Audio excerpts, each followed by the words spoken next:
오늘 우리에게 주시는 하나님의 말씀 마태복음 28장 1절로 15절입니다. 제가 봉독합니다.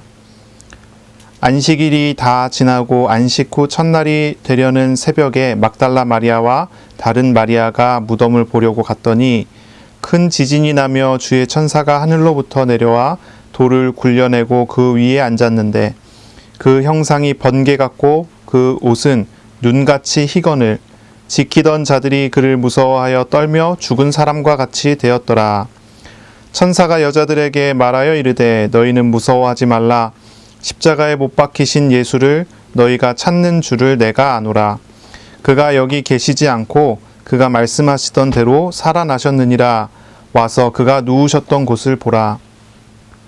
또 빨리 가서 그의 제자들에게 이르되 그가 죽은 자 가운데서 살아나셨고 너희보다 먼저 갈릴리로 가시나니 거기서 너희가 배우리라 하라. 보라, 내가 너희에게 일렀느니라 하거늘 그 여자들이 무서움과 큰 기쁨으로 빨리 무덤을 떠나 제자들에게 알리려고 다름질할세 예수께서 그들을 만나 이르시되 평안하냐 하시거늘 여자들이 나아가 그 발을 붙잡고 경배하니 이에 예수께서 이르시되 무서워하지 말라. 가서 내 형제들에게 갈릴리로 가라 하라. 거기서 나를 보리라 하시니라. 여자들이 갈 때 경비병 중 몇이 성에 들어가 모든 된 일을 대제사장들에게 알리니 그들이 장로들과 함께 모여 의논하고 군인들에게 돈을 많이 주며 이르되 너희는 말하기를 그의 제자들이 밤에 와서 우리가 잘 때에 그를 도둑질하여 갔다 하라. 만일 이 말이 총독에게 들리면 우리가 권하여 너희로 근심하지 않게 하리라 하니 군인들이 돈을 받고 가르친 대로 하였으니 이 말이 오늘날까지 유대인 가운데 두루 퍼지니라. 아멘. 오늘 말씀은 마태복음 28장 1절로 15절입니다. 부활의 신앙이라는 제목으로 우리가 함께 말씀을 나누겠습니다. 사람이 죽었으면 다시 살아날 수 없다고 하는 것은 분명한 진리죠. 죽은 사람이 다시 살 수 없는 것은 당연하고 분명한 일입니다. 하지만 세상을 만드신 창조자 하나님이 계시고 그 창조자 하나님께서 죽으셨으며 다시 살아나시겠다고 이야기하셨다면 창조자 하나님께서 다시 살아나시는 부활은 가능한 것이다라는 것을 우리는 알고 있습니다. 하나님이 아니라면 부활은 절대로 될 수가 없겠지만 그분이 하나님이시라면 부활은 당연한 것이라는 것을 우리는 알지요. 예수님께서 부활하신 소식에 대해서 오늘 성경 본문을 통해 우리는 이제 듣게 됐는데요. 부활에 어떤 증거가 있습니까? 하나님이 다시 사셨다. 그분이 하나님이시라면 사실 수 있죠. 그렇죠? 그러면 그것이 어떤 증거를 우리에게 보여줄 수 있느냐는 거예요. 어떤 증거로 우리에게 그것이 나타날 수 있느냐. 세상 나가서 불신자들을 이렇게 대해서 만나보면 교회 다니고 좋은 말씀도 있고 뭐 우리가 바르게 살아야 된다, 선행을 해야 된다는 좋은 말씀도 있고 다 좋다는 거예요. 그런데 두 가지가 걸린다는 거죠. 하나는 뭐냐면 예수님께서 처녀의 몸에서 나셨다는 동정녀 탄생이라는 것, 그거는 상식적이지 않고 과학적이지 않다는 거죠. 또 하나가 부활이에요. 예수님께서 부활하셨다고 하는 것, 죽은 자가 다시 살아났는데 그냥 소생이 아니죠. 죽었다가 그냥 숨이 돌아온 게 아니라 다른 몸으로 다른 형체로 사셨다는 것, 살아나셨다는 것, 부활하셨다는 것, 그거 받아들이기 어렵다는 거예요. 천국과 지옥에 관련된 이야기야 확인할 수 없고 사람이 죽으면은 되는 것이기 때문에 그거는 진짜 있든지 없든지 뭐 사람 보고 제대로 살라는 얘기니까 이해할 수 있다라고 얘기하는데 예수님이 동정녀 탄생하시고 부활하셨다고 하는 그 메시지 자체는 불신자들이 정말 받아들이기 어려워하는 그런 부분이지요. 그런데 성경은요, 오늘 우리에게 분명한 증거를 제시해주고 이야기를 하고 있어요. 예수님이 부활하셨을 때 어떤 일이 일어났습니까? 그리고 어떤 증거들이 나타났습니까? 사실 사람이 하는 말은 우리가 확신할 수 없죠. 그렇지 않습니까? 사람이 하는 말을 우리가 어떻게 확신합니까? 확실히 어떻게 그걸 받아들일 수 있겠어요? 사람의 증언을 확신할 수 없습니다. 우리가 예수님이 부활을 확신할 수 있게 되려면 그것이 무엇이어야 되냐면 사람의 증언이 아니라 하나님의 증언이어야 돼요. 그래야지 우리가 그것을 확신할 수 있고 받아들일 수 있지요. 오늘 성경에 보면 세 가지의 모습이 나옵니다. 세 가지의 증언이 하나님의 우리에게 보여주신 세 가지의 증거가 나타납니다. 그 중에 첫째는 지진이 일어난 것입니다. 지진이 일어나요. 예수님께서 십자가에 죽으셨을 때 지진이 일어났었죠. 그래서 성소의 휘장이 위에서 아래로 찢어지고 또 잠자던 성도의 무덤의 문이 열렸다고 했어요. 예수님 부활하셨을 때 다시 한번 지진이 일어났어요. 그래서 무덤 문이 열립니다. 이것이 하나님께서 부활을 우리에게 증언해 주시는 한 가지의 내용이지요. 두 번째는 어떤 일이 있냐면 천사의 증언입니다. 천사가 나타나서 천사가 증언을 합니다. 여자들에게 천사가 이야기를 하시오. 세 번째는 바로 부활하신 예수님께서 직접 나타나셔서 만나 주신 것입니다. 이 세 가지 증거로 인하여서 예수님의 제자들, 그리고 여자들, 그리고 성도들은 예수님의 부활을 확신할 수 있었어요. 믿음을 가질 수 있었죠. 그리고 부활하신 주와 함께하는 평생의 삶을 살아갈 수가 있었던 거지요. 우리도 마찬가지죠. 우리가 부활을 어떻게 확신할 수 있습니까? 부활을 어떻게 확인할 수 있습니까? 과학적으로는, 인간적으로는 받아들일 수 없는 것이 당연한 것입니다. 그러나 그분이 하나님이시라면 그것은 당연한 것이고 되어질 수밖에 없는 것이고, 또한 그분이 우리에게 스스로 증거를 보이신다면 우리는 그것을 가지고 하나님을 믿을 수가 있게 되는 것이죠. 안타깝게도 지금은 그 지진을 목격할 수가 없습니다. 이미 지나간 사건이잖아요. 천사의 증언도 이제 이미 성경의 기록으로 우리에게 증거될 뿐 우리가 받아들일 수는, 이게 우리가 경험할 수는 없는 것이지요. 하지만 부활하신 주님이 지금도 살아계시면서 주님이 선택하시고 부르시는 자들에게 찾아오신다고 하는 이 사실에서 우리는 부활을 알 수 있고 확신할 수 있고 믿을 수 있게 되는 거예요. 한마디로 이렇게 됩니다. 부활하신 주님을, 지금도 살아계시는 예수님을 인격적으로 만난 사람, 영접한 사람은 부활을 확신할 수밖에 없는 거죠. 근데 그것이 만나지지 않은 사람은 믿을 수가 없는 것입니다. 이 부활의 증거를 하나님께서는 여자들에게 가장 먼저 들려주셨어요. 천사는 여자들에게 말했습니다. 무서워하지 마라. 십자가에 못 박히신 예수를 너희가 찾는 줄 내가 안다. 그가 말씀하셨던 대로 살아나셨느니라. 와서 그가 누우셨던 곳을 봐라. 그리고 빨리 가서 그의 제자들에게 이르라. 그가 너희보다 먼저 갈릴리로 가시나니 거기서 너희가 뵙게 될 것이다. 천사는 이 여자들에게 부활의 기쁜 분명한 소식, 하나님의 증언을 가장 먼저 이 여자들에게 가르쳐 줬어요. 천사라고 하면은 하나님이 부리시는 영들이지요. 근데 구약 성경에서 천사들이라고 하면은 하나님의 대리인으로서의 사역을 많이 했기 때문에 천사가 왔다는 것을 하나님께서 오셨다는 것으로 이렇게 표현하는 성경 구절들도 있어요. 천사가 와서 증언했다는 것은 하나님의 말씀을 받아서 와서 하나님의 말씀으로 증거했다는 얘기가 되거든요.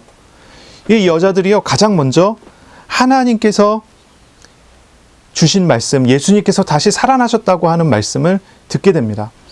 이것을 이제 주석가 중에 이제 마이클 그린인가? 이제 그분은 이제 이렇게 얘기를 해요. 이 여자들이 낙심했어요. 예수님께서 십자가에 죽으셨기 때문에, 그래서 예수님의 시체에 바를 기름을 가지고 무덤으로 왔잖아요. 근데 무덤이 열려 있는 거예요. 낙심했어요. 그때 이 천사가 이야기하는 거예요. 위로합니다. 무서워하지 마라. 그리고 그들의 마음에 이야기를 하는 것이지요. 십자가에 못 박히신 예수를 너희가 찾는 줄 내가 안다. 천사가 그들의 마음을 위로하고 그들에게 공감을 해줍니다. 그가 말씀하셨던 대로 살아나셨느니라. 와서 그의 누우셨던 곳을 보라. 예수님의 살아나신 것을 증거해주고 그리고 그 증거를 빈 무덤으로 확인하게 합니다. 빨리 가서 그의 제자들에게 이르라. 또한 하나님의 말씀으로 명령합니다. 그가 너희보다 먼저 가시나니 갈릴리로 가시나니 거기서 너희가 배우리라. 소망을 줍니다. 그래서 천사는 와서 이 여자들에게 위로와 함께 소망을, 명령을, 많은 것들을 마음으로 주었다는 것이죠. 이제 그런 이야기를 하는데, 우리가 부활의 주님을 만나요. 부활의 주님을 대면합니다. 부활의 주님을 우리가 영접합니다. 그럼 우리는 어떻습니까? 우리가 가지고 있는 고민과 걱정과 갈등과 우리가 가지고 있는 어떤 마음 속에 하나님의 위로, 하나님의 격려, 하나님의 명령, 하나님 주시는 소망을 갖게 되는 은혜를 주신다는 것이죠. 부활의 증인들은 여러 사람들이 나타납니다. 먼저 부활의 예수님은 막달라 마리아와 다른 여자들에게 나타나셨고요. 그 후에 예수님은 베드로에게 나타나셨고, 그 후에 도마를 제외한 제자들에게 나타나셨고, 그 다음에는 도마를 포함한 제자들에게 나타나셨어요. 그리고 갈릴리로 가서 7명의 제자가, 베드로와 함께 7명의 제자가 물고기를 잡거든요. 거기에 예수님께서 또 나타나셨어요. 요한복음 21장에 보면 예수님께서 부활하신 후에 제자들에게 세 번째 나타나신 장면이다. 그렇죠? 도마가 없는 자리에서 한 번 나타나셨고, 도마가 있을 때 한 번 나타나셨고, 그리고 갈릴리 바다에서 물고기 잡을 때 한 번 나타나셨어요. 여기는 이제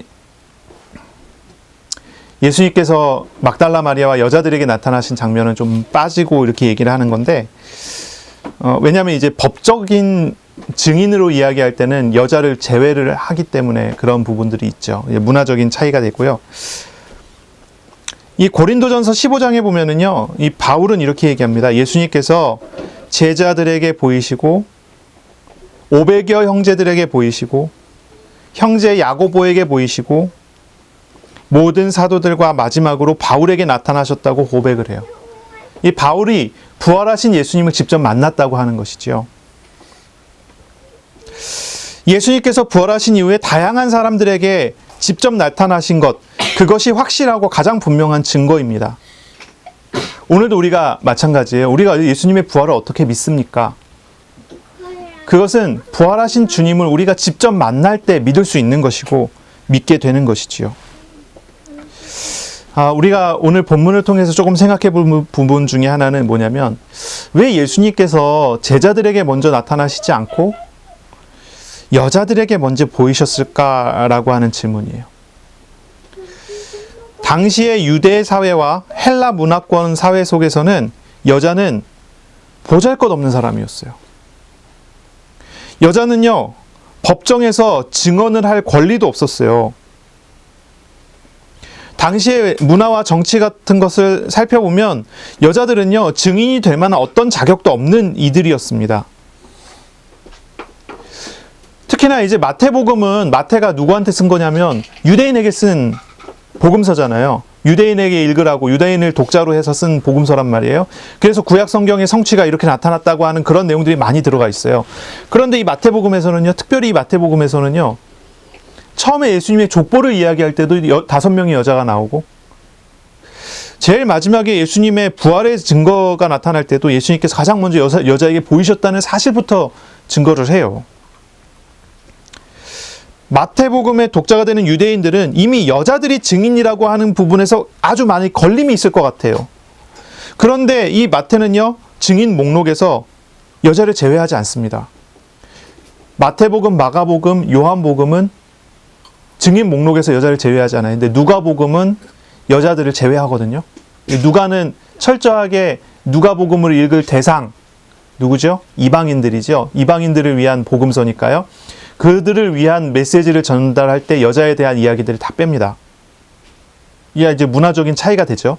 근데 어쨌든 이 마태복음에서는요, 분명히 걸림이 있을 것 같은 건데 여자가 첫째 증인이라는 것을 분명하게 선언을 해요. 이 부활의 놀라운 소식을 가장 여자들에게 먼저 알려주신 이유가 무엇일까요? 왜 그랬을까요? 왜 그랬을까요? 마태복음에 처음에 예수님의 족보에 대해서 이야기할 때도 왜 5명의 여자가 전면에 나옵니까? 참 놀라운 것은요, 이 마태복음 자체가 그래요. 마태복음 자체가 우리에게 뭘 가르쳐 주냐면 예수님께서 죄인과 세리들의 친구라고 하는 것을 가르쳐 줘요. 예수님께서 어린 아이를 대접하시는 장면들을 보여줘요. 하나님의 마음이 어디에 향해 있고 누구에게 향해 있는가를 이 마태는요, 유대인들에게 가르치는 거예요. 선포하는 거예요. 선언하는 거예요. 유대인들은 지금까지 착각을 했어요. 선민의식을 가졌어요. 하나님이 부르신, 하나님의 선택한 민족이다라는 생각을 가졌어요. 그래서 이방인들은 개나 돼지나 다름없는 짐승과 다를 바가 없는 존재들이고 자신들은 하나님의 백성이라는 거예요. 그래서 이방인들하고는 같이 밥도 먹지 않습니다. 말도 제대로 섞지 않습니다. 비슷하게요, 이 유대인들은요, 율법을 잘 지켜서 행하면서 율법이 가르치는 대로 해야 된다고 생각을 하면서 많은 차별들을 합니다. 이 선민의식에서 나오는 거예요. 죄인들은 쫓아내고 같은 자리에서 같은 밥상에서 밥을 먹을 수 없다고 얘기하고요. 그래서 죄인들, 세리들 같은 사람들 같은 경우는 예수님께서 유대인들이 왕따를 시켜버리죠. 어린아이를 하찮게 여기고 여자들을 하찮게 여깁니다. 그러나 우리 예수님께서는 그렇지 않으신다는 거예요. 유대인을 부르신 것은 많은 이방 민족들을 다 구원하시기 위해서 먼저 부르신 것이지 유대인만 구원해서 유대인을 높이고 다른 사람들을 다 낮추기 위해서 그렇게 하신 게 아니라는 거예요. 죄인들을 구별시켜낸 이유는 죄에서 회개하고 하나님 나라의 백성답게 돌아오게 하기 위한 목적으로 하나님께서 그렇게 하신 것이지 죄인을 왕따시키고 죄인 아닌 사람들이 높아지기 위해서 그렇게 하신 게 아니란 말이죠. 예수님께서는 오셔서 죄인과 세리들, 어린아이들, 이방인들, 여성들을 전혀 차별하지 않아요. 오히려 그들의 친구가 되어주셨죠. 주님께서는 말씀하시기를 건강한 사람에게 의사가 필요 없는 것 같이 예수님께서는 죄인을 위해서, 외면당하고 고통당하는 사람들을 위해서, 마음이 가난한 사람들을 위해서 오셨다는 것을 말씀하셨어요.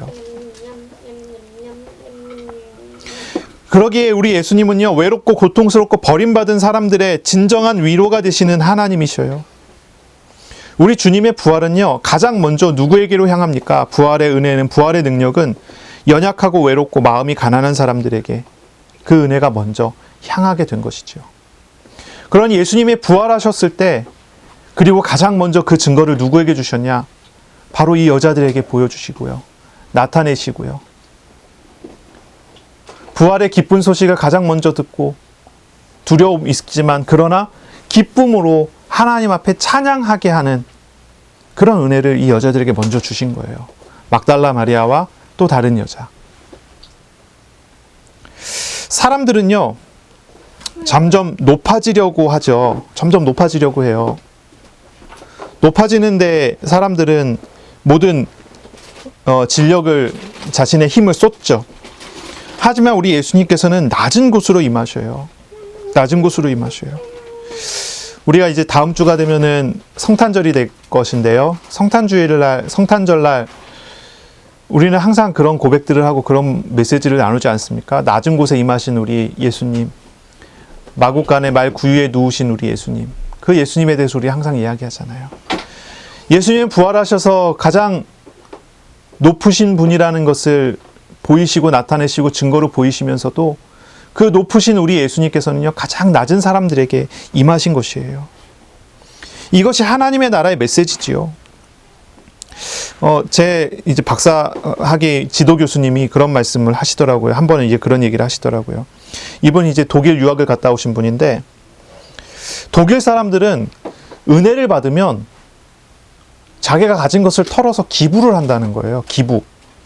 가난하고 어려운 사람들을 돕는다는 거죠. 은혜를 받으면 어려운 사람들에게, 힘든 사람에게 눈이 돌아간다는 거예요. 그들을 향한다. 그런데 한국 사람들은 은혜를 받으면 막 높아진다는 거죠. 이거 이제 뭐 독일이나 이제 서양권 같은 경우 오랜 기독교 문화이기 때문에 그게 당연하게 그렇게 배워왔고 그렇게 인식이 돼 있기 때문에 아마 그러겠지요. 우리 한국 같은 경우는 이제 문화권 자체가 그렇지 않기 때문에 좀 차이가 있을 수 있겠죠. 근데 그 메시지를 듣는데, 그 이야기를 듣는데 그런 생각이 들더라고요. 아, 우리 주님께서 낮은 곳에 임하셨는데, 우리 주님께서 낮은 곳에 임하셨잖아요. 낮은 사람에게 찾아오셨는데요. 부활하시고 가장 하찮게 여길 만한 사람들에게 예수님께서 찾아오셨는데요. 그에게 은혜를 주셨는데요.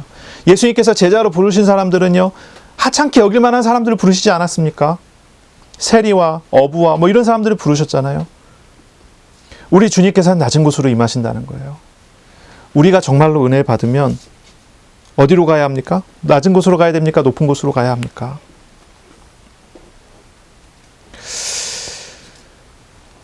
우리 주님의 부활, 그리고 그 증거를 받는 사람은요, 주님의 마음을 배워가야 됩니다. 주님의 뜻을 배워가야 합니다.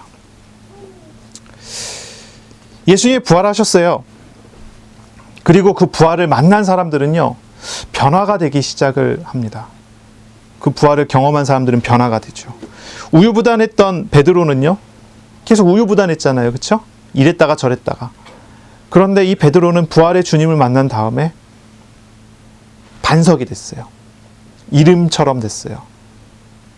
베드로, 반석, 바위처럼 돼버렸어요. 우레의 아들이라고 불렸던 사람들이 있죠. 우레의 아들. 우레의 아들이라는 얘기는 뭐죠? 굉장히 다혈질적인 성격을 가지고 급하고 화 잘 내고, 누구죠? 야고보와 요한. 근데 이 사람들은 어떻게 됩니까? 부활하신 예수님 만난 다음에 사랑의 사도가 되잖아요. 이상하게요, 예수님을 만나고 부활하신 예수님을 만난 사람들은 변화되더라고요. 변화돼요. 베드로나 다른 제자들이 변화됐어요. 이 여자도 변화됩니다. 사도 바울도 변화됐어요. 핍박자에서 전도자가 되잖아요. 그리고 저와 여러분도 부활하신 예수님을 만나면요, 변화가 될 수밖에 없고 되어질 수밖에 없는 거예요. 이전까지는 육신을 위해서 살아왔던 사람들이 부활하신 예수님을 만나면 이제는 죽을 육신을 위해서 싸울 필요가 없게 되는 것이지요. 변화될 수밖에 없어요. 정말로 예수 그리스도를 영접하여 믿을 때 많은 것들이 변화된다는 것을 우리는 알 수 있지요. 예수님의 부활의 결과 어떻게 됩니까? 제자들과 사람들이 변화될 뿐 아니라 사도행전적인 사역들이 일어나기 시작을 합니다. 제자들과 사도들은요, 부활의 주님을 증거하는 전도를 하기 시작하고, 그 결과 선교가 일어나고 현장이 변화되는 일들이 계속 나타나기 시작을 합니다.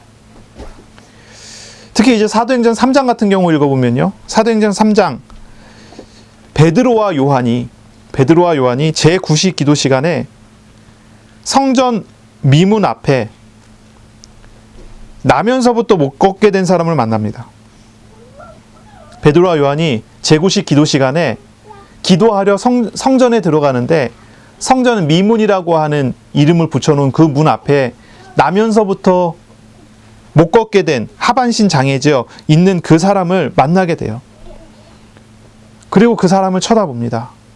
주목하여 바라봅니다.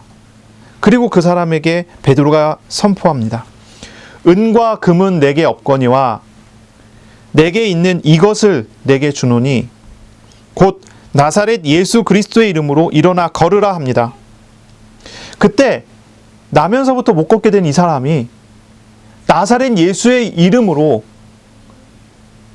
일어납니다. 나면서부터 못 걸었는데 이 사람이 일어나요. 뜁니다. 걷습니다. 성전 안에 들어가서 하나님을 찬양하는 일이 벌어집니다. 그러니까 어떤 일이 벌어졌냐면 이 예루살렘 성전 거기에 모여진 많은 사람들이 소동이 일어나기 시작을 합니다. 다들 굉장히 놀라 있을 때 베드로는 이 성전의 솔로몬의 행각에 가서 거기서 설교를 합니다. 거기서 부활의 주님에 대해서 이야기합니다. 죽은 자의 부활이 예수님 안에 있다고 선포합니다. 이 부활의 주님이 선포되어지는 그때 사도행전 4장에 나오죠. 남자만 5,000명 이상이 믿게 되는 일들이 나타나죠. 남자만 5,000명이면 얼마나 됩니까? 숫자가. 어린아이, 노인, 여자까지 포함하면 몇만 명이 예수님을 믿게 되는 거죠. 사도행전 3장 12절부터 21절까지 읽어보면 이렇습니다. 베드로가 백성에게 말합니다. 이스라엘 사람들아, 이 일을 왜 놀랍게 여기느냐? 이 일을 왜 놀랍게 여기느냐? 이 안전뱅이가 일어난 거예요. 이 사건을 가지고 얘기하는 거예요. 왜 이것을 놀랍게 여기느냐? 우리 개인의 권능과 경건으로 이 사람을 걷게 한 것처럼 왜 우리를 주목하느냐? 이건 내 능력이 아니라는 거예요. 내 능력, 내 권능과 내 경건으로 이 사람을 일으킨 게 아니라는 거예요. 아브라함과 이삭과 야곱의 하나님, 곧 우리 조상의 하나님이 그의 종 예수를 영화롭게 하셨느니라. 예수님이 얘기하는 거죠. 예수님 증거하는 거죠. 너희가 예수님을 넘겨주고 베드로가 놓아주기로 결의한 것을 너희가 그 앞에서 거부하였으니 너희가 거룩하고 의로운 일을 거부하고 도리어 살인한 사람을 놓아주기를 구하여 생명의 주를 죽였도다.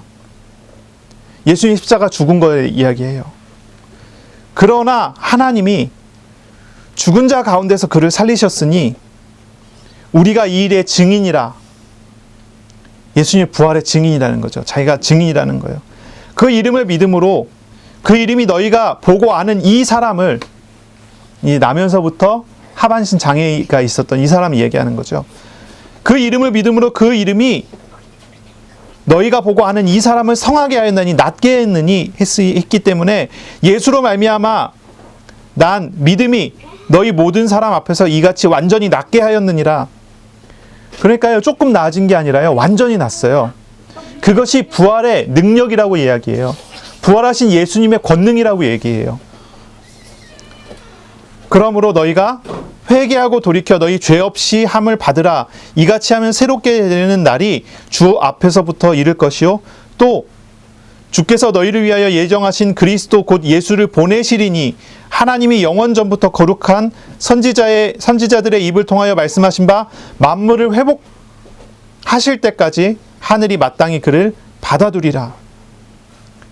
베드로가요, 부활의 주님을 만나서 부활의 주님과 함께 하면서 선포해요. 예수의 이름으로 나면서 못 걷게 된 사람을 잡아 일으키고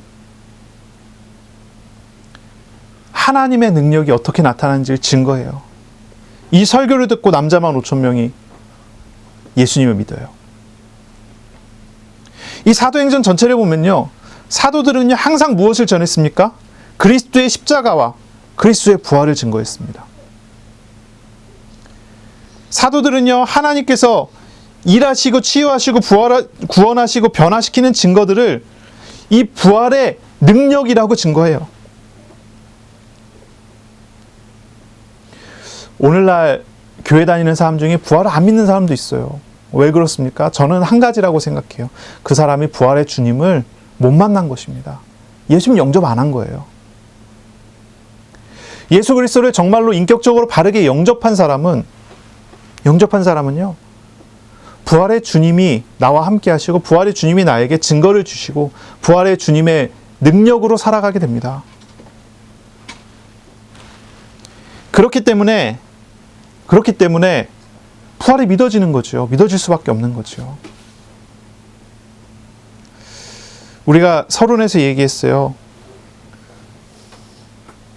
부활의 증거는 어떻게 나타납니까? 사람이 아무리 말을 해도, 예수님 부활하셨다고 설득력 있는 말을 해도 그것은 부활의 증거로 우리가 가치가 있다고 얘기하기 어렵습니다. 부활의 증거가 우리가 확신할 수 있고 받아들일 수 있는 것은 이것이 사람의 말이 아니라 하나님의 말씀이기 때문이고, 사람의 증거가 아니라 하나님의 증거이기 때문이에요. 지진을 통해서 보이셨고 천사들의 증거를 통해서 나타내셨던 그 일, 그리고 부활하신 주님이 직접 찾아오셔서 나타내셨기 때문에 사도들은 믿었고 성도들은 믿게 된 거예요. 예수님의 십자가 죽음 때에 두려워 다 도망가서 피해서 도망갔던 사람들이 어떻게 이렇게 놀라운 메시지를 증거하는 전도자로 변합니까? 베드로가 어떻게 이렇게 변합니까? 예수님을 3번이나 저주하며 부인하고 떠나갔던 이 사람이 어떻게 이렇게 담대하게 자신의 생명을 걸고 이렇게 증거를 합니까? 이 사건 때문에 사도행전 4장에 보면은 이제 공회에 끌려가게 됩니다. 공회에 끌려가요. 베드로가 공회에 끌려갑니다. 거기서 공회에서 베드로를 신문합니다. 베드로에게 이야기합니다. 예수의 이름으로 말하지 말고 가르치지 말라고 얘기합니다. 거기에 이제 베드로의 목숨이 걸려 있잖아요. 예수님께서 그 공회에서 불법적인 재판을 받고 십자가에 죽으신 것을 봤단 말이에요. 그런데 그 공회에 끌려가서 베드로가 거기서 뭐라고 얘기합니까? 천하 인간의 구원 얻을 다른 이름을 우리에게 주신 적이 없다 얘기합니다. 그 이름을 증거해야 된다고 이야기합니다. 이렇게 변화돼요? 어떻게 이게 변화됩니까? 어떻게 이렇게 변화될 수 있습니까? 두려워서 저주하면서 떠나갔던 그 사람이 어떻게 이렇게 변화됩니까? 어떻게 이렇게 바위처럼 단단해집니까? 부활의 예수님을 만나고 부활의 예수님과 함께하고 부활의 예수님과 동행하기 때문입니다. 사도행전 2장에 예수의 이름으로 오시는 성령이 그에게 임하였고 삼위일체로 존재하시는 하나님께서 베드로와 동행하시니 베드로가 담대할 수 있게 되는 것이지요. 우리는 현장에서 부활의 신앙을 누려야 합니다. 한번 질문을 해볼 필요가 있겠어요. 혹시 부활의 신앙을 누리고 계십니까? 부활하신 예수님과 함께하는 그런 삶을 살고 계십니까? 그렇지 않다면 왜 그렇습니까?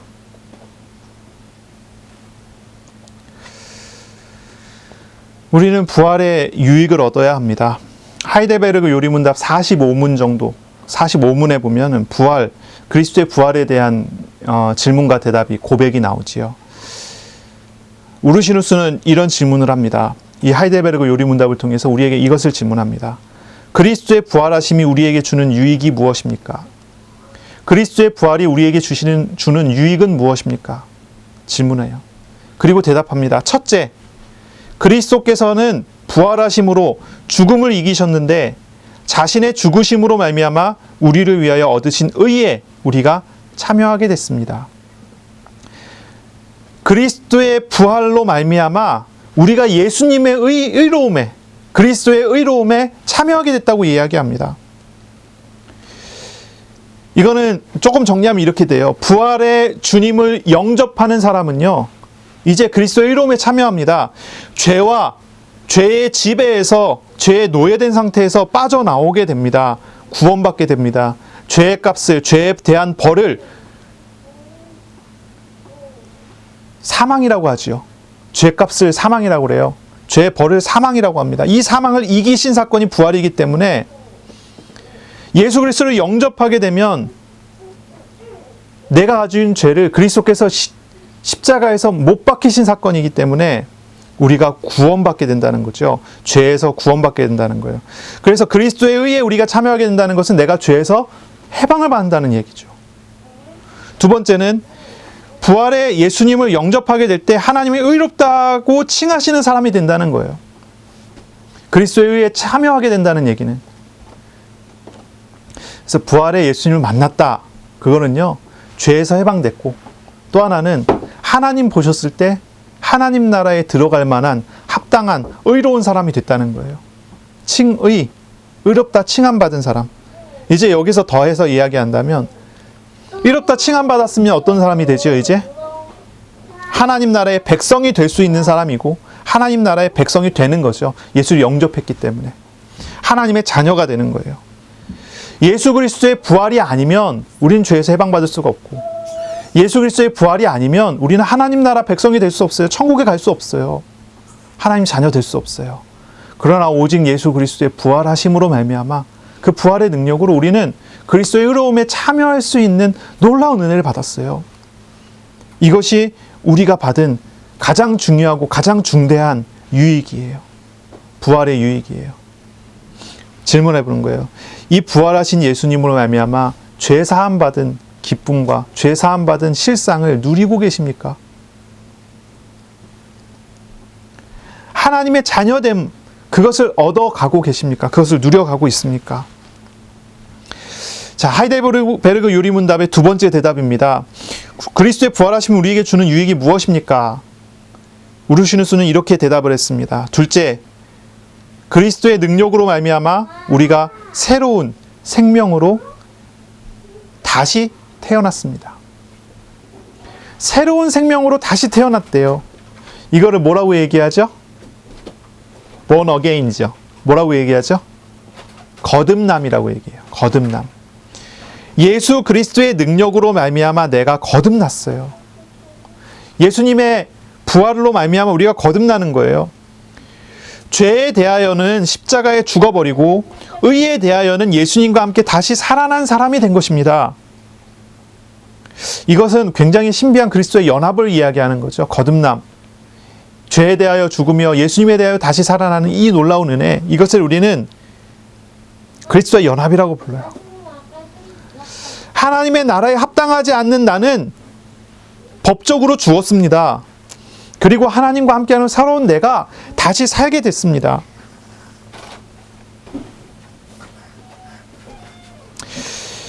이것은 죄와 저주에 대해서는 죽은 자와 같다는 것이고요. 의와 생명에 대해서는 살아난 사람이 됐다는 거예요. 그리스도의 부활을 만난 사람은 변화된 것입니다. 여러분, 실상을 보셔야 돼요. 우리가 현실을 볼 수 있어요.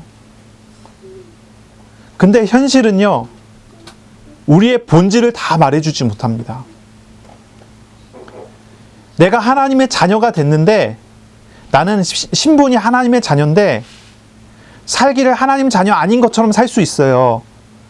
그러면 내가 하나님 자녀 아닌 것처럼 산다고 해서 하나님 자녀가 아니게 되는 것은 아니에요. 그러니까 현실과 실상, 이것을 우리가 봐야 되죠. 나는 누구입니까? 우리 어린이들 질문해 봐야 돼요. 나는 누구입니까? 하나님 앞에서 나는 누구입니까? 나는요, 그리스도 안에서 새로운 사람이에요. 이것을 우리는 알아야 해요. 부활에 참여한 사람은 그런 사람입니다. 마귀는 속이는 자예요. 거짓말해서 속입니다. 내가 과거에 죄의 노예인 것처럼 속여요.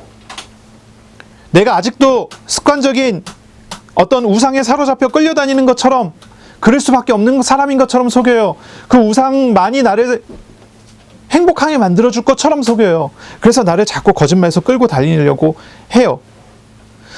그런 모습이 우리에게 있을지라도 우린 실상을 봐야 돼요.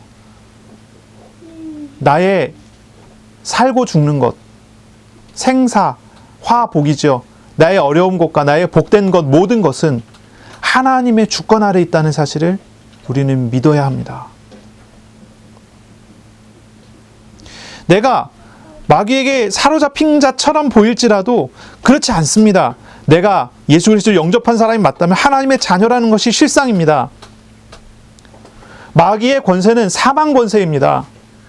사망 권세예요. 우리 예수님께서 사망 권세를 없이 하신 분이십니다. 그리고 그분이 나와 함께 하십니다. 부활의 능력으로 우리는요, 완전히 하나님의 자녀된 신분을 가지고 살게 되는 그런 은혜를 받은 것이죠. 우리가 다시 질문해 봐야 될 것 같아요. 다시 질문해 봐야 될 것 같아요. 부활의 능력을, 부활의 은혜를 누리고 사십니까? 부활에 참여된 사람답게 사십니까? 만약에 그렇지 않다면 왜 그렇지 않을까요? 왜 안 될까요? 무엇 때문일까요?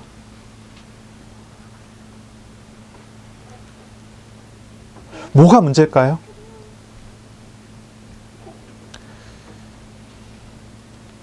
믿음이 문제예요. 믿음이에요. 믿음. 우리는 분명히 변화된 사람이고 예수 그리스도로 바뀐 사람인데도 가끔씩만 하나님의 능력이 나타날 뿐이지 내가 그 은혜 안에 능력 안에 살지 못한단 말이에요. 왜 그래요? 믿음의 문제예요. 믿음의 문제. 우리가 아예 증거가 없습니까? 그렇진 않잖아요. 몇 년에 한 번이라도 큰 시험과 함께 큰 은혜를 같이 누리는 경험들을 하지 않습니까? 우리는 부활의 주님을 알고 부활의 주님을 만났고 부활의 주님과 함께하는 사람인 것은 분명해요. 그렇지 않으신 분이라면 예수님 영접하셔야 되고요. 그렇다면 우리에게 정말 문제는 무엇이죠? 믿음의 문제예요. 믿음의 문제. 우리는요, 부활의 주님께 우리 자신을 내어 맡기는 믿음으로 살아가야 해요. 그때 우리는 놀라운 은혜를 경험하며 누려갈 수 있게 되죠. 나의 상태와 나의 마음과 내 모습과 전혀 상관없이 하나님이 인도하시고 역사하시는 놀라운 일들을 경험할 수 있게 돼요.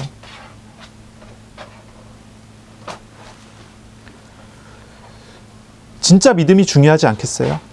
어떤 사람은 기도 한 줄 안 하고 성경 한 줄 안 읽고 하나님 평생 하나님 잘 찾지도 않고 하나님 생각도 안 해요. 주일날도 가끔 빼먹고. 그런데 그 사람은 이상하게도 하나님이 함께 하시고 하나님이 도우시고 증거를 주시고 때에 따라 돕는 은혜를 주시고 역사를 내려주세요. 이런 사람이 있어요. 어떤 사람은요, 얼마나 열심히 신앙생활 하는지 몰라요. 주일날 하루 종일 교회에서 봉사를 하고요. 새벽 기도부터 시작해서 수요 예배, 금요 예배 하나 빠짐이 없어요. 교회에서 뭐 한다 그러면요, 생명 걸고 따라 붙어요. 목사님의 말씀을 하나님 말씀처럼 받아들여갖고 붙잡고 기도하기도 해요. 그런데 그 사람의 인생에, 그 사람의 삶에 하나님이 하시는 일이 거의 보이지 않는 사람도 있어요. 무슨 차이예요? 무슨 차이 같아요? 믿음의 차이 아니겠어요? 믿음의 차이. 뭐 이렇게 얘기했다고 해서 교회 나오지 말고 성경도 읽지 말고 기도도 하지 말고 대충대충 해라, 그런 소리가 아니에요. 이런 사람이 믿음이 좋아지면 더 좋아지고 믿음이 성장하면 성장할수록 예배의 소중함을 알고 기도의 소중함을 알고 교회의 소중함을 알고 하나님 앞에서 더 온전한 모습으로 나아오겠죠. 지금 이 얘기는 뭐냐면 껍데기에 속지 말아야 된다는 얘기예요. 알맹이가 중요하다는 얘기예요. 행동이 중요하지 않아요. 알맹이가 중요해요. 정말 믿음 있는 사람은 기도하게 돼요. 그렇죠? 정말 믿음 있는 사람은 기도하게 돼요. 그런데 기도를 열심히 한다고 해서 다 믿음 있는 게 아니란 말이에요. 우리 자신은 어디부터 돌아봐야 되냐면 내가 기도하는 행위를 하고 있느냐로 돌아가는 것이 아니라 기도하는 내가 어떤 중심으로 기도하느냐로 돌아가야 되는 거예요. 예배하는 내가 예배를 이렇게 하나님 앞에 내가 시간을 희생하고 내가 하나님께 헌신하기 위해서 내 소중한 돈을 띄어갖고 하나님 드리고 내가 내가 할 수 있는 많은 것들을 희생해서라도 그것을 포기해서라도 내가 하나님께 드리는 이 행위를 하나님께서 받지 않겠느냐? 절대 그렇지 않아요. 그게 아니라니까요. 믿음이어야 된다니까요. 물론 믿음이 있는 사람은 당연히 하나님 앞에 나와요. 우리가 이걸 봐야 돼요. 이걸 생각해 봐야 돼요. 부활의 주님께 나 자신을 다 내어 맡기는 사람이 믿음이 있는 사람이에요. 이게 중요해요. 제가 만나본 사람이 그래요. 제가 예전에 이제 그 금강동 쪽에 살 때 두 가게가 있어요. 두 가게.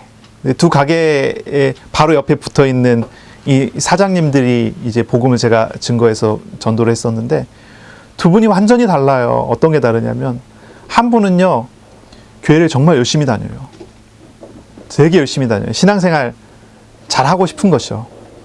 제가 가서 막 인사했더니 이제 전도사니까 이제 전사님 오셨냐고, 전사님 뭐 어쩌고저쩌고 막 이래요. 막 높여요.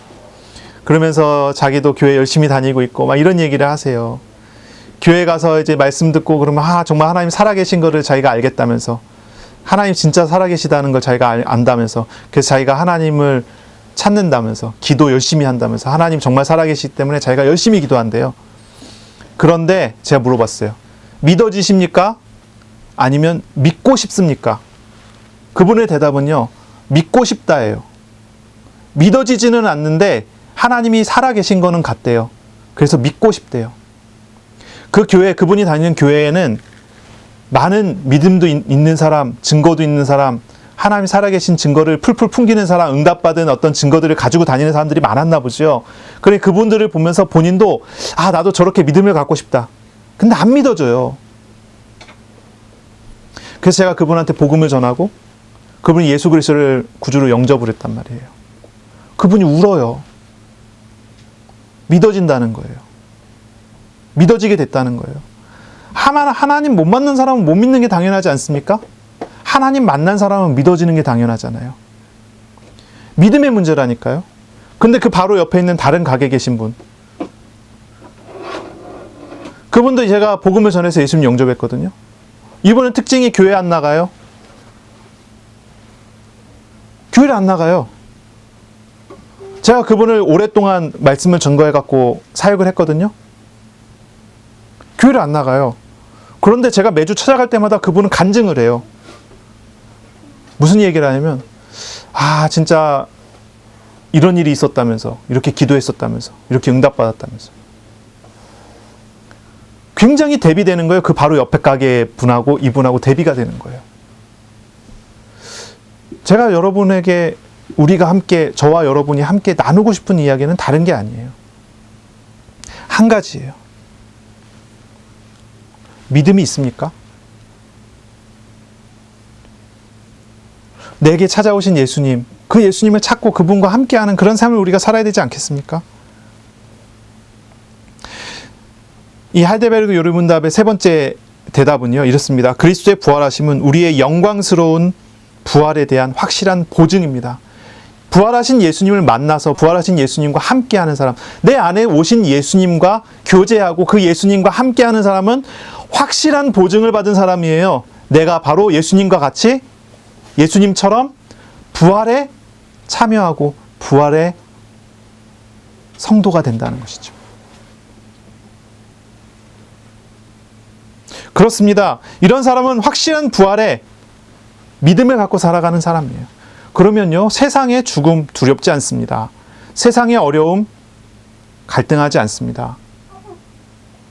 부활의 주님과 함께하기 때문에 부활 소망 가지고 가는. 물론 우리가 연약한 만큼은 많이 흔들리고 갈등하고 하지만 결국은 주님 앞에 우리가 나아가게 되는 것이지요. 우리는 부활 신앙을 가져야 해요. 죽음의 두려움을 이기는 신앙을 가져야 돼요. 부활의 기쁨을 노래하는 신앙을 가져야 합니다. 20년 전 정도에, 20년 전에 2000년에 제가 신학교 1학년 입학을 했거든요. 그때 저는 몸이 많이 안 좋았어요. 몸이 안 좋으니까 이제 어떻습니까?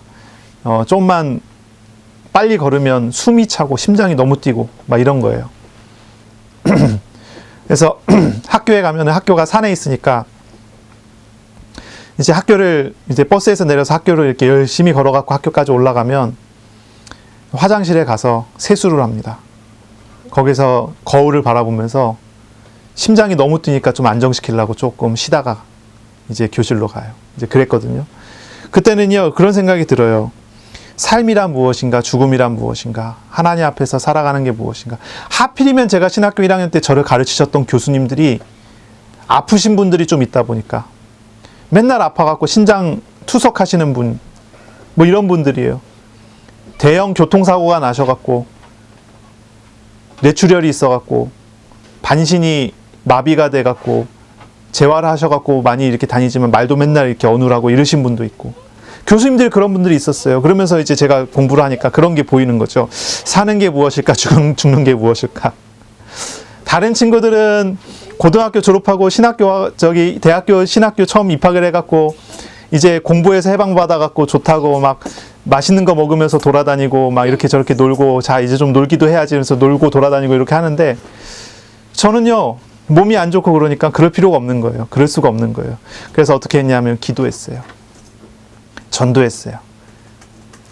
그때 저는요, 그런 기쁨을 느꼈다니까요. 죽음이 두렵지 않더라고요. 그게 하나님의 은혜죠. 하나님께서 살게 하시면 사는 거고 죽게 하시면 죽는 거 아닌가. 하나님 여기까지 사역하게 하시면 사역하고 저기까지 사역하게 하시면 저기까지 하면 되는 거 아닌가. 몸이 안 좋으니까 그런 생각이 들어요. 코로나 바이러스 때문에 많이 무섭지요. 사람들이 많이 죽어요. 이런저런 소식이 들어요. 유명인들이 코로나 걸려갖고 죽었다는 소식도 가끔 들려요. 공포스럽지요. 멀쩡했던 사람이 갑자기 죽는 것도 보고요. 정말로 부활의 신앙을 가진 사람은요, 두려움 속에 휩싸여 살지는 않습니다. 믿음으로 살지요. 우리가 영생을 바라보는 신앙을 가져야 합니다. 영생을 바라보는 신앙을 가져야 해요. 죽음을 대하는 태도에서 바뀌어져야 돼요. 죽음을 대하는 태도가 바뀌어져야 돼요. 내가 영원히 사는 사람이 됐다는 것을 믿어야 합니다. 그리고 그러한 삶을 살아가는 거예요. 그러면은 이따가 없어질 만한 것을 바라보고 그것을 붙잡고 거기에 얽매여서 거기에 끌려다니지 않아요. 영원한 것을 바라보고 그것을 바라보고 살아가지요. 그것을 위해 살아가고 그것 안에서 우리는 희생하기도 하고요. 그것 안에서 우리는 바른 것을 얻어가고 찾아가기도 하죠. 부활의 주님과 동행함으로써 우리는 나의 삶에 이미 와 있는 하나님의 나라를 누릴 수 있습니다. 영원을 당겨 오늘 누리는 거예요. 내가 영원히 사는 사람이 됐다는 것을 알고 영원을 바라보고 영원을 앞당겨 오늘 누리는 그런 사람이 돼요. 우리나라의 초기의 그 기독교 지도자 중에 한 명이 이상재 선생이라고 있어요. 그분이 이제 장로님이었는데 이 신문 기자가 이분한테 가서 이제 질문을 한 거예요. 이제 뭐 삶과 죽음에 대한 질문을 한 거예요. 근데 이분이 뭐라고 대답했냐면 이렇게 대답합니다. 나는 영원히 살기 때문에 라고 대답을 해요. 영원히 산다. 이분이요, 죽음이 어떤 면에서는 나이 들어서 죽음이 보일 만한 나이인데 이분은 죽음을 두려워하지 않아요. 나는 영원히 산다. 기쁨이 있어요. 오히려 육신을 떠나는 것에 대한 소망이 있어요. 믿음이 있어요. 영원을 바라보는 사람은 어떻습니까? 그런 사람이 아니겠어요? 이 땅의 괴로움과 고난이라는 것이 잠시 잠깐에 있다가 없어지는 것 아니겠어요? 그러나 우리는 영원을 사모하고 영원을 바라보면서 사는 사람이 되지 않겠습니까? 그것이 우리의 길이고 우리의 걸음이어야 되지 않겠어요? 나의 모든 삶의 순간을 통해서 영원을 바라보고 주님과 동행하는 그런 삶을 사시기를 바랍니다. 그것이 우리의 길이어야 합니다. 고린도전서 15장은 부활장이라고 불러요. 예수님의 부활에 대한 증거를 계속 이야기하거든요. 이 부활장의 제일 마지막 절은 고린도전서 15장 58절입니다.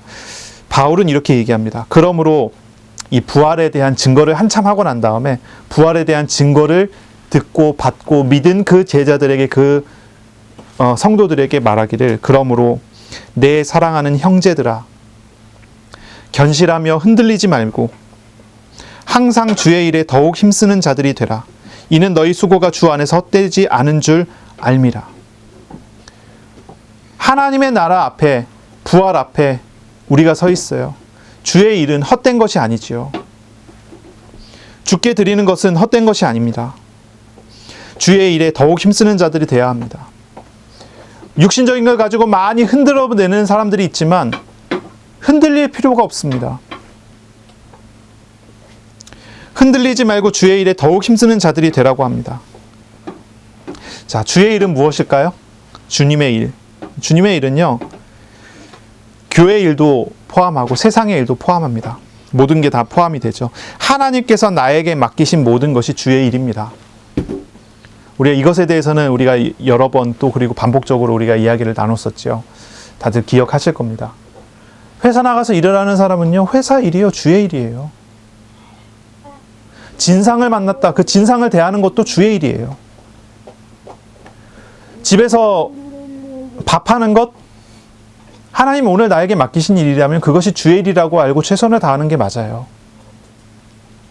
집안 청소하는 것, 그 하나님 나에게 맡기신 일이라면 그것을 최선으로 하는 것이 주의 일이에요. 주의 일에 힘써야 합니다. 주님의 일, 나에게 맡기신 일에 힘써야 돼요. 물론 우선순위가 있고 중요도의 차이가 있겠죠. 중요한 걸 더 우선, 더 제대로, 그렇지 않은 건 차등으로 할 필요가 있겠죠. 그러나 그 하나님께서 나에게 맡기신 허락하신 일들이 주의 일이라면 그것은 내가 버텨내야 되는 일이 아니라 하나님과 함께 해야 되는 일이라는 믿음을 갖고 해야 될 거예요. 그래서 작은 일 속에서까지도 부활의 주님께서 부활의 능력으로 나에게 그 일들 속에 함께 하시고 이겨나가게 하시고 승리하게 하시는 그 일들을 소망하고 바라보는 것이죠. 하나님 나라의 제자의 삶은요, 영원을 바라보고 그 영원을 오늘 앞당겨 누리는 것입니다. 그것을 우리는 기억하고 나의 삶의 자리에 부활의 영생, 영원한 하나님의 나라를 앞당겨 오늘 누리는 축복이 있어야 되겠습니다. 말씀을 묵상하시기 바랍니다. 시간을 띄어서 하나님께 드리세요. 말씀하시는 하나님께서 말씀하신 대로 우리와 동행하는 것을 한 주 동안 온전하게 누려가는 그런 시간이 되시기를 바랍니다. 시간을 띄어서 말씀을 묵상하여 하나님을 만나고 현장에서 일을 할 때, 사람을 만날 때, 여러 가지 상황을 만날 때 말씀을 마음에 새기고 말씀을 마음에 담고 말씀을 이루어 가시는 하나님을 경험해 가시길 바랍니다. 기도합니다. 살아계시고 역사하시는 우리 주님, 우리에게 부활의 신앙을 가르치시니 감사합니다. 주님, 부활의 신앙을 우리의 마음에 담기 원합니다. 주님의 증거를 보게 하시고 주님의 부활의 능력으로 역사하시는 우리의 현장의 삶을 보게 하여 주옵소서. 우리가 우리 자신을 내어놓고 부활의 주님과 동행하는 새로운 삶으로 나아가게 하여 주옵소서. 감사하며 예수 그리스도의 이름으로 기도합니다. 아멘.